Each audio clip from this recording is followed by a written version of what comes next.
So, you had a bad inspection result and you are so mad at your inspector and it wasn't even fair and you want to complain. Well, in this video, I am going to tell you what you can complain about and what you can't complain about. So, let's get started.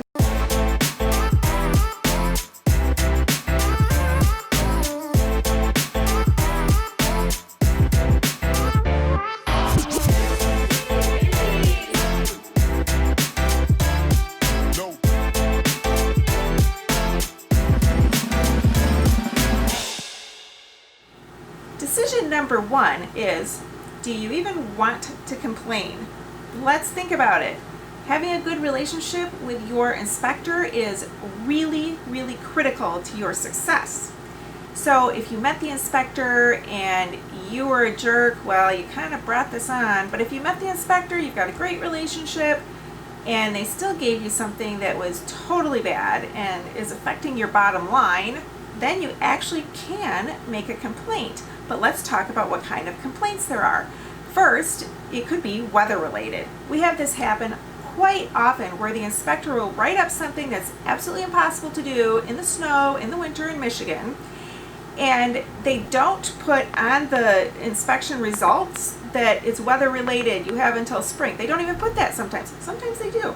But if they didn't put it, we take it upon ourselves to contact the caseworker for that tenant. That's usually where I start. I find out who the tenant's caseworker is. I contact that person. I say, wow, we've got a problem.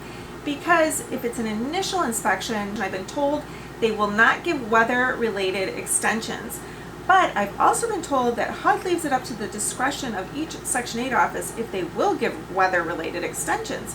And each Section 8 office gets paid for the properties that are leased up. So if it's an initial inspection, they really want to get that house done and the tenant in it so that they can collect their money. So start with the caseworker. If the caseworker isn't helping you, you will need to find out who the director is and then go to the director. Now let's talk about the other kind of fail items.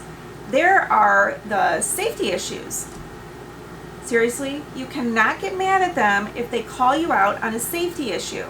And if you don't know what they are, HUD has a whole list of them, but I did find them locally on Detroit Housing Commission's website, and it's called A Good Place to Live. And if you read through it, it has all kinds of safety related things that they look for when they inspect a house. So if it's one of those things, don't make a complaint. You're going to just make a fool of yourself.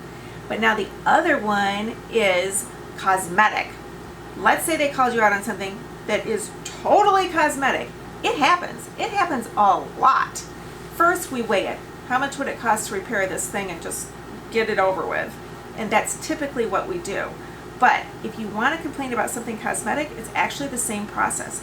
You contact the caseworker, and if that doesn't work, then you contact the Section 8 director and talk to them about it, because they need to know these things. The Section 8 directors are motivated to find landlords that will work with them. There is a shortage of landlords that will take Section 8 tenants, and I think that the biggest problem is the inspectors. They should be really looking at what the inspectors are doing, because we usually don't tattle on inspectors because we want to keep a good relationship with them. I have another video on if you want to complain about your Section 8 office as a whole, like the director. Let's say the director's not helping you.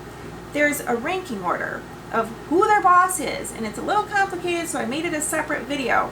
So if it doesn't work with that, please watch my other video about that. And if you want to learn more details about how to work with Section 8 to make the most amount of money, watch my playlist of Section 8 Secrets Revealed. You should subscribe to my channel, and I would love it if you leave a comment. Tell me about your experiences working with Section 8, and check out more of my videos here. Thanks for watching.